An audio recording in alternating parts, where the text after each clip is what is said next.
Dealing with intelligent but aggressive staff members, sometimes given the label alpha for leader of the pack, is one of the challenges a manager faces. On the one hand, they can provide leadership and productivity for your team, but on the other, they can be hard to manage and disruptive to building collegial staff relationships. In this episode, we'll discuss ways of dealing with these staff members. Hi, I'm Rick Kendall. And I'm Fred Ball. Welcome to Management Mastery. The purpose of these podcasts is to share what each of us has learned about good and bad management in our combined over 40 years of experience, both as managers and executive coaches. During that time, we've coached managers at every level in companies from Fortune 100s to brand new startups in all major businesses, including nonprofits, government, and education. So whether you're just starting in your first management position or are an experienced manager looking to strengthen your management skills, we know our podcast will be valuable to you. First, not every department will have an alpha staff person. To help you decide if you do have one in your department, we'll first discuss their positive as well as their potentially disruptive traits. But if you do have one, you'll need to decide how you can manage and coach them to be more productive and less disruptive members of your team. Then you'll want some evaluative criteria to see whether they are making progress. Now, in their defense, aggressive intelligence staff can bring a lot to your department. For example, while they're self-confident and opinionated, they act decisively, usually have good intuition, and are comfortable making important decisions. And they're also highly intelligent and often see beyond the obvious and take creative leaps. They also think fast and are able to add value by acting quickly, and they have high performance expectations for themselves and set high achievable goals. Yes, and they have a direct communication style that moves people to action. Also, they're often highly disciplined and extremely productive. And finally, they can also be unemotional, analytical, and laser focused and objective. This tends to make them great at overseeing process and at mid-level management. These are many of the positive characteristics of what we are calling the alpha staff member, but they come at a cost. As we said, they can be very opinionated, which can make them closed-minded, domineering, and intimidating to their teammates and others they interact with. They can use their intelligence negatively, dismissing or demeaning colleagues who disagree with them on a point. And they can also be impatient with others and resist process changes that might improve results. The more they feel any pressure, the more intimidation or abuse they give. And while their tendency to act quickly can be a plus, it can also mean they don't listen, especially to those who don't speak fast, so they may miss subtle details. They also have high expectations for others and can be constantly dissatisfied and fail to appreciate and motivate others. And they often have unreasonable expectations for themselves and others and can miss signs of burnout in teammates. Finally, because they're often unemotional and analytical, they can be difficult to connect with so that they don't inspire team members. They can also be oblivious to the effect they have on others. Yeah, the real challenge in coaching such an aggressive or alpha staff member is that they're often stubborn and resistant to feedback. And you need to spend time understanding them and how they think so that you can figure out how you can preserve their strengths and get their attention to correct their weaknesses. That's a good point, Rick. And in the coaching that we do, that's spending time to think about what the problem is or problems are, to spend time thinking about how you're going to handle them before you go is really critical in order to have any kind of coaching effect. And above all, remember they can tend to be defensive and aggressive, especially in front of their peers. So it's important that you not confront them about a problem in public if you can avoid it. Always say you want to meet with them later and then do so one-on-one in private. Trying to correct their inappropriate behavior in public can often just make things worse. So, Fred, how do you manage these valuable but often exasperating employees? Well, first, it's important that you show your leadership by hitting the problem straight on. And again, this is sometimes difficult because many managers want to try and avoid a straightforward situation, but here you actually have to. Again, in a one-on-one meeting, review their positive behaviors and how they can help your team be more productive. That is, start with a positive, then talk about their negative behaviors and how they're having a bad effect on the team, creating morale problems, including, if this is the case, leading to staff leaving. And again, when you're coaching someone, you may get real emotion back from the person that you're coaching, and you have to first calm them down. If necessary, tell them to go away, and you'll come back and you'll do it again. But you have to almost expect any kind of behavior in that first meeting when you're letting them know that there are things that they need to correct. Yeah, no, they don't deal well with criticism. That's often a big problem. And in that regard, you also want to let them know that your information is coming directly from team members and your own observations. Don't generalize. You want to give specific examples of both positive and negative behaviors on their part, assuming there are examples of positive behavior, but usually there are. So you want to try to mix that and not make it all confrontational. I would also add that we talk about coaching. We're talking about it here as the manager being the coach, which is good.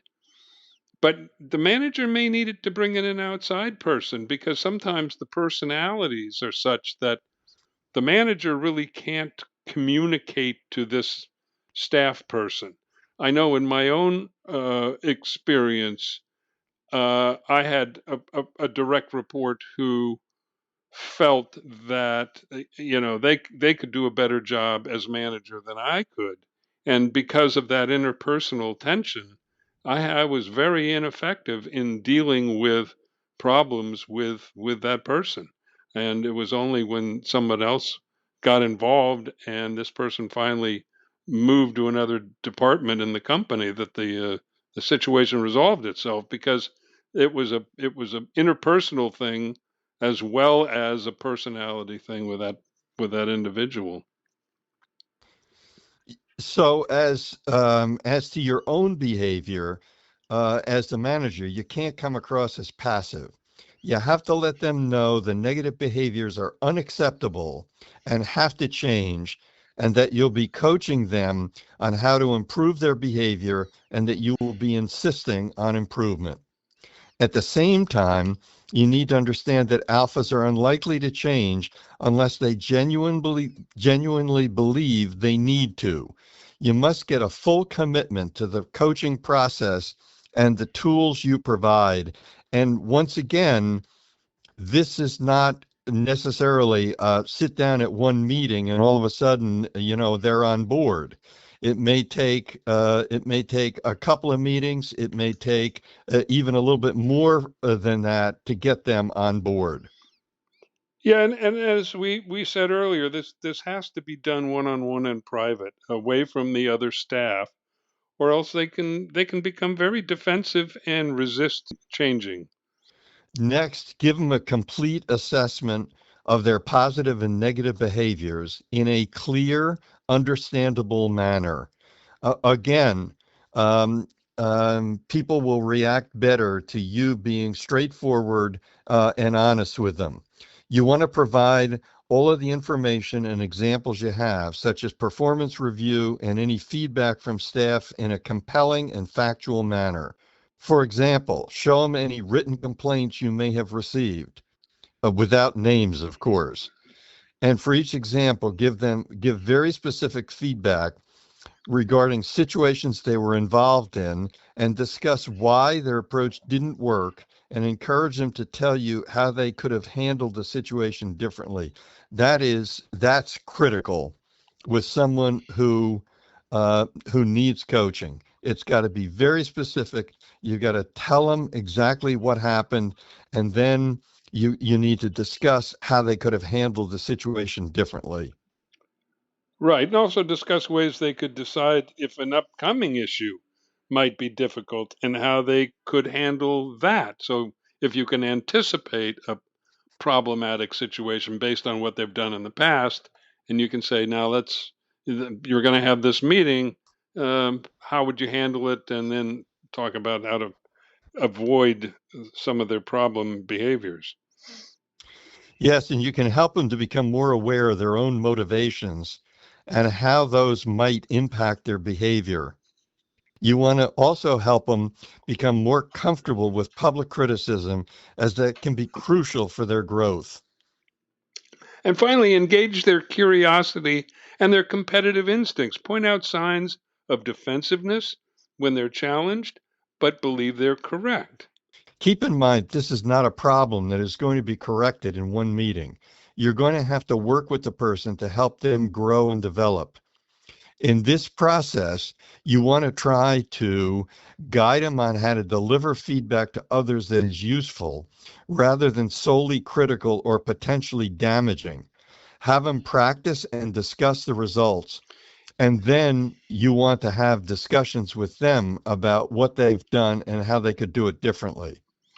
Yeah, and I think just a tone we're setting here that's important is that we're if you make this a true coaching and you're trying to help them be better uh, participants in the team and improve their performance overall rather than criticizing them and telling them they're wrong, I think you get a much more positive response. So you want to help them channel their natural drive into more effective leadership practices. So if you couch it as, I want you to be a better leader, and that will benefit the overall team, and show them how to encourage staff rather than ordering them, and help them understand the importance of balancing positive and critical feedback to motivate and inspire other people. Like all of us, these staff members thrive on positive feedback. So it is important to praise them when you see signs of progress. For example, admitting their vulnerability. You need to help them understand asking for help is highly positive and is a sign of maturity. And also accepting accountability. When something bad happens, listen for them to say what they could have done differently rather than blaming somebody else. You want to try to connect with their underlying emotions. And you want to balance positive and negative feedback, as Rick said. Understand that no one is perfect, and encouraging them to set goals to continue to work to correct the negative behaviors. But also watch for any positive and negative patterns. Help them learn by talking about specific situations, how they would normally behave, and how they can perform better. And be sure to point out when they do. But again, in a one on one situation, if that's possible. In summary, dealing with intelligent, aggressive staff members, sometimes given the label alpha or leader of the pack, is a challenging leadership problem. We listed a number of the positive characteristics that make them important to the success of the team. We then discussed some of the behaviors that they can exhibit that can negatively impact the functioning of the group. Finally, we discussed how to manage and coach such alpha team members and how to look for signs of progress. We hope you have found this podcast useful and will come back again for more management mastery. If you have any comments about this or any of our episodes, or would like to find out more about our other services, including one-on-one coaching and group seminars for managers, visit our website at careercoachclass.com. Thanks for listening.